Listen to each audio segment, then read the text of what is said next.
fastest thing on two legs. He used to rush hither and thither, and thither and hither, and back again, all the time. And of course, he was always in such a rush that he never ever finished anything properly. One morning he woke up with a jump. He'd only had time for 3 hours' sleep because he'd been rushing about for so long the day before. Oh dear, he cried, leaping out of bed. I'm late. And he rushed into his bathroom, washed, not very well, as he was in such a hurry, cleaned one tooth, and rushed downstairs 3 at a time. He had a boiled egg and toast and a cup of tea for breakfast.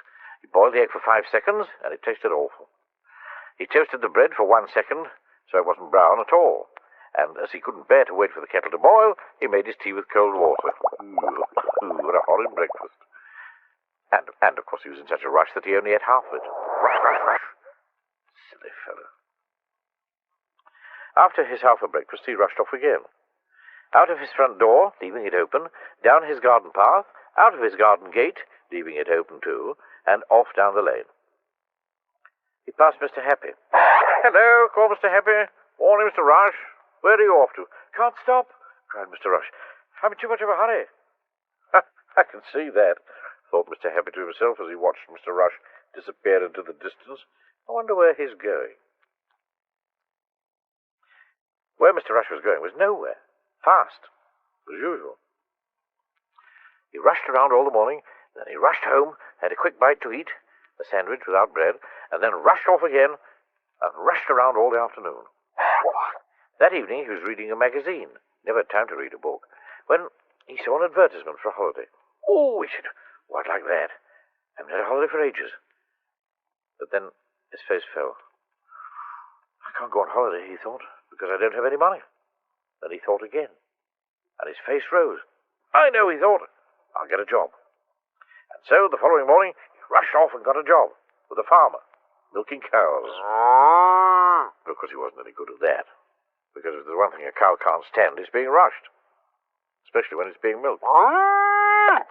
So Mr. Rush rushed off and got himself another job, driving a bus. But of course he wasn't any good at that, because he was always in such a rush, he never stopped at any of the bus stops. And if there's one thing people waiting at a bus stop don't like, it's when the bus doesn't stop for them. So Mr. Rush rushed off again, got himself another job, as a waiter in a hotel. But of course he wasn't any good at that, because no sooner had he served people a meal, and they'd taken one bite, and he whisked the plate away from under their noses. And if there's one thing hungry people can't stand, it's having food whisked away from them. Poor Mr. Rush. No job, no money. Oh dear, he sighed to himself. I'm never going to be able to go on holiday. He looked very glum and gloomy. But then an idea struck him. An idea for a job for someone who rushes around all the time. An ideal job for someone who is the fastest thing on two legs. Do you know what that job was? Would you like to know what that job was? A postman. Delivering express letters. Mr. Rush was so good at it that he delivered twice as many letters in half the time any postman had ever done it before. And soon he'd saved enough money for that holiday of his. And so, the very next week, there was Mr. Rush sitting on a beach in the hot sunshine under a palm tree on holiday. Oh, this is the life, he grinned, and rushed off for a swim. It was 15th that morning, and it wasn't even breakfast time.